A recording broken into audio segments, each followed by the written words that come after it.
युवा नेता शमीम साहब क्या कहना चाहेंगे? मैं ये कहना चाहूँगा कि आज जो ये रुड़की की सड़कों पर जन सैलाब उमड़ा है और आने वाली 19 तारीख को हम त्रिवेंद्र सिंह रावत को दिखा देंगे और ये बीजेपी की जो तानाशाही सरकार है इसको हम दिखा देंगे कि कैसे अब की बार पाँचों की पाँचों सीटों पर हम उत्तराखंड से बीजेपी को काट फेंकेंगे। और ये हम वादा करके जाते हैं, हम घर घर जाएंगे, 2 दिन रह रहे हैं, अब सब मेहनत करेंगे और घर घर जाकर बीजेपी की जो तानाशाही सरकार है, जो यहाँ हमारा जो संविधान कुचलने का काम ये बीजेपी सरकार कर रही है, जो हमारे आवाज़ को दबाने का काम सरकारें कर रही है, गलत हमारा सीबीआई ईडी इनका दुरुपयोग करके आज विपक्ष को दबाने का काम कर रही है। आज विपक्ष तो आप दबा रहे हो, लेकिन जनता को कैसे दबाओगे? ये जनता खुद आपको हराएगी। आज हम यहाँ से वादा करके जा रहे हैं कि 2 दिन में हम घर घर जाकर मेहनत करेंगे और कांग्रेस पार्टी को और भाई वीरेंद्र रावत जी को हम यहाँ से जिता कर भेजेंगे। पूरे उत्तराखंड में, पूरे हिंदुस्तान में यूथ कांग्रेस डट कर सामना करेंगी और यहाँ से हम बीजेपी पूरे उत्तराखंड, पूरे हिंदुस्तान से बीजेपी सरकार को खाड़ फेंकने का काम करेंगे। मेरा नाम इशिता सेड़ा है। मैं यूथ कांग्रेस की राष्ट्रीय सचिव हूँ और उत्तराखंड कांग्रेस कमेटी में कैंपेन कमेटी की मेंबर हूँ। आज हम सब यहाँ एकत्र हुए हैं क्योंकि भाई वीरेंद्र रावत जी के पक्ष में सभी युवा जनों ने आज रुड़की में हमने रोड शो करा।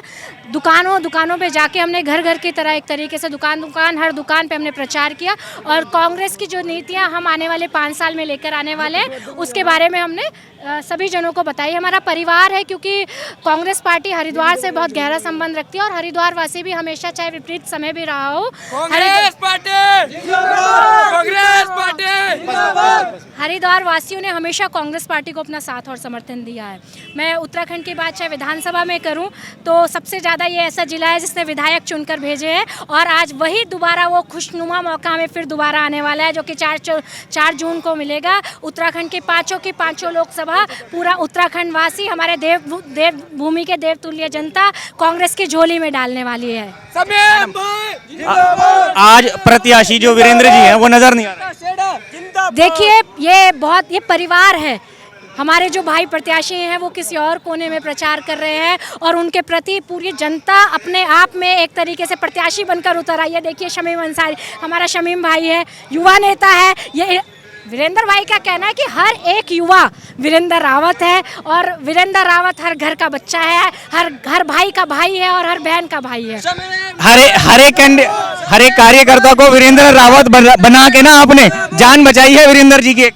नहीं, ऐसा नहीं है। जान बचाने वाली मैं कोई नहीं होती। मैं तो हरिद्वार की पावन धरा पे खड़ी हूँ जहाँ माँ गंगा की, जो मैं कहूँगी माँ गंगा का मायका कहा जाता है।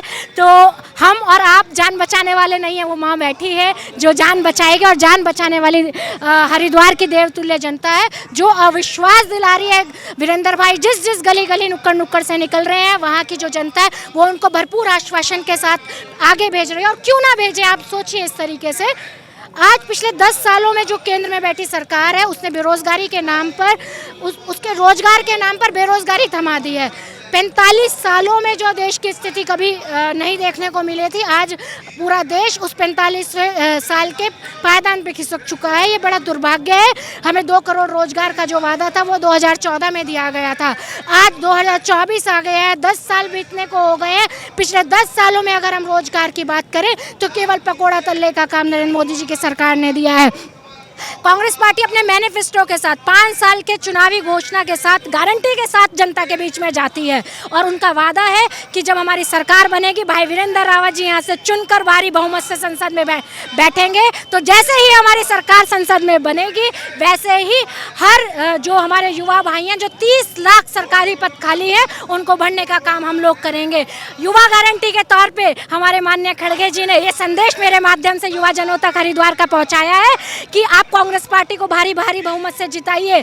जैसे ही सरकार बनेगी, कांग्रेस पार्टी की हर एक युवा को जो 12वीं पास किया हुआ है उसको अप्रेंटिसशिप के तौर पर 1 लाख रुपए सालाना रोजगार की गारंटी हम तुरंत से देंगे। हम युवाओं को गारंटी देते हैं, जैसे पेपर लीक के मामले पिछले दौर पे घटे हैं, वो हमारी सरकार में नहीं घटेंगे। हम मजबूत कानून लाएंगे और कांग्रेस को, उनकी पूरे देश को कांग्रेस की एक प्यारी सरकार देंगे जो उनके जनहितों की बात करेगी। कांग्रेस पार्टी का जो वचन पत्र है वो 2 भारत जोड़ो यात्रा के बाद तैयार हुआ है।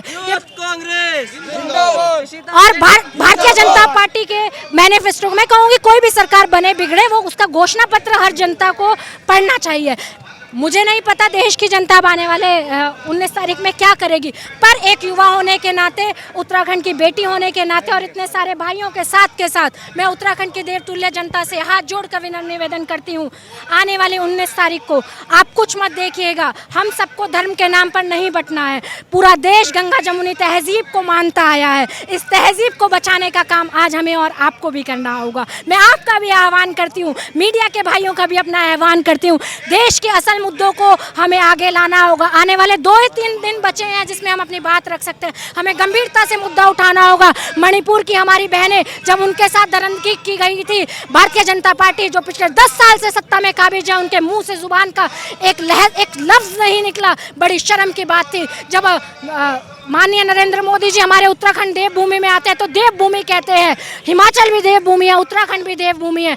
मैं ये कहूँगी नरेंद्र मोदी जी, देवभूमि के लोगों को ठगने का काम मत करिए। और ये देवभूमि के जो लोग हैं वो बेहद समझदार है, चाहे वो उत्तराखंड हो चाहे हिमाचल हो, कहीं पर भी आपको साथ नहीं देंगे। क्योंकि जब कोई आपदा आती है, जब जोशीमठ की जो सड़क थी वो निकल रही थी जमीन के नीचे से, तब नरेंद्र मोदी जी ने कुछ नहीं बोला था उत्तराखंड की पावन धरा को बचाने के लिए। कोई योजना नहीं है उनके पास। जब हमारे टनल में फंसे जो सुरंग में फंसे भाई थे, पूरे का पूरा जो वो मैप था वो गलत तैयार किया गया। जब भी कोई बड़ी टनल बनती है तो उसके बगल में एक टनल बनाई जाती है। ध्यान रखना चाहिए था। क्या मालूम किन किन कंपनियों से पैसे लेके, इलेक्ट्रल बॉन्ड के माध्यम से पैसा लेके ठेका दे देते हैं, नौसिखिए लोगों को ठेका दे देते हैं। ये बड़ा दुर्भाग्य है। आज हम लोगों को ऐसे लोगों को उखाड़ फेंकना है। और क्योंकि मैं एक बेटी हूँ इस उत्तराखंड की, तो ये गलत होगा कि मैं उत्तराखंड की बेटी अंकिता भंडारी की आवाज़ ना उठाऊं। मैं हरिद्वार में बैठी हूँ। एक हमारी बेटी गंगा जी जिन्होंने हमें विश्व प्रसिद्ध करने का काम किया है, और एक हमारी बेटी उत्तराखंड की अंकिता भंडारी जिसका साथ न देकर भारतीय जनता पार्टी ने खून के आंसू रोती है हर बहन इस प्रदेश की। हर बहन और बेटी के मन में दर्द है। पर मैं ये कहूँगी, क्या इनके भी दर्द नहीं है? इन सबके दिल में दर्द है। इनके घर में बहनें और माएँ हैं। क्या धामी जी आपके घर में बहन और बेटी नहीं है? आपको उस VIP का नाम क्यों नहीं बताया? इतना समय हो गया है, कब बोलेंगे? मैं कहूँगी आपको आपकी माँ का वास्ता, 19 तारीख से पहले अगर सच में आप उत्तराखंड के बेटे हैं तो लीजिए उस VIP का नाम, जग जाहिर करिए। प्रशासन से भी निवेदन करूंगी, इनके काले चिट्ठे खोलने का काम कीजिए। मैं हरिद्वार में खड़ी हूं और एक ऐसा परिवार जिसने हरिद्वार की पावन धरा को शर्मसार करने का काम किया है, वो भारतीय जनता पार्टी से ताल्लुक रखता है। आज उत्तराखंड में हरिद्वार की जो जिम्मेदारी है वो ज़्यादा हो जाती है। वो दुगनी नहीं कहूँगी, चौगुनी नहीं कहूँगी, 100 गुनी जिम्मेदारी हो जाती है। एक ऐसे परिवार ने उत्तराखंड की हरिद्वार की पावन धरा को बदनाम करने का काम किया है। आज वो परिवार जेल में है। तो आज इस बात का खुलासा होना चाहिए कि अंकिता भंडारी की जो बहन को मजबूर किया जा रहा था गलत काम करने पे, उसके पीछे वो कौन VIP है जिसके नाम के लिए उसको मजबूर किया जा रहा था गलत काम करने के लिए। नरेंद्र मोदी जी, धामी जी, आपको शर्म आनी चाहिए। मैं तो कहूँगी आपके पास तो कोई ना मैनिफेस्टो है, ना रोजगार की बात है, ना किसानों की बात है। हमारे किसान भाई, मैं हरिद्वार में खड़ी हूँ और मैं किसानों की बात ना करूँ? गन्ना किसान कितने साल उनका जो भुगतान है वो बकाया रहता है। और तो छोड़िए, जब ये किसान भाई दिल्ली की तरफ कूच कर रहे थे तो इनको कूच करते हुए इसी रोड पर दिखाइए, इस रोड को, इन रोडों पर कीलें ठुकवा दी गई। क्या आज से पहले 70 साल की बात ये करते हैं भारतीय जनता पार्टी के लोग, 70 साल में कभी किसी सरकार ने ऐसा नहीं किया होगा कि किसान भाई जो देश का अन्नदाता है उनको आप सत्ता की तरफ कूच करने क्या कर रहे थे? वो केवल आपसे सवाल ही तो पूछना चाहते थे कि भैया आपने MSP की बात करी थी, वो MSP कब लागू करी जाएगी? मैं आज देश के किसानों से भी आह्वान करती हूँ, आपका अन्न हमने खाया है, उस अन्न की हमें वचन लगे, उस अन्न का प्रण हमें लगे। हमारी सरकार अपनी सरकार बनाइए, एक बार फिर हरित क्रांति लाने वाली कांग्रेस पार्टी की सरकार बनाइए। जैसे ही हमारी सरकार आपके आशीर्वाद से संसद में बनेगी तो हम आपको MSP के जो कानूनी गारंटी है स्वामीनाथन जी की रिपोर्ट पे, कांग्रेस पार्टी आपको आपका हक दिला कर रहेगी। ये मेरा वादा माननीय खड़गे जी के और माननीय राहुल गांधी जी के दिशा निर्देश में मैं ये वादा आज हरिद्वार की देवतुल्य जनता से करने आई हूँ। और मैं भाई अंत में यही कहूँगी, वीरेंद्र रावत जी को भारी से भारी बहुमत से जिताइए। एक युवा है, बेदाग है, आपके लिए लड़ना चाहते हैं, लंबा पुराना उनके परिवार का संघर्ष रहा है। एक ऐसे व्यक्ति को चुनिए जो आपके बेटे के रूप में हरिद्वार की जनता के बीच में बैठ के सेवा करेगा। हम कोई वीआईपी नेता और हेलीकॉप्टर वाले नेता नहीं है, हम तो आपके बीच में बैठकर लड़ने वाले नेता हैं। एक बार मौका दीजिए, यही मेरी हाथ जोड़कर सिर झुकाकर हरिद्वार की देवतुल्य जनता से विनम्र निवेदन है। बहुत बहुत धन्यवाद, बहुत अच्छा लगा। जिंदाबाद, कांग्रेस पार्टी जिंदाबाद।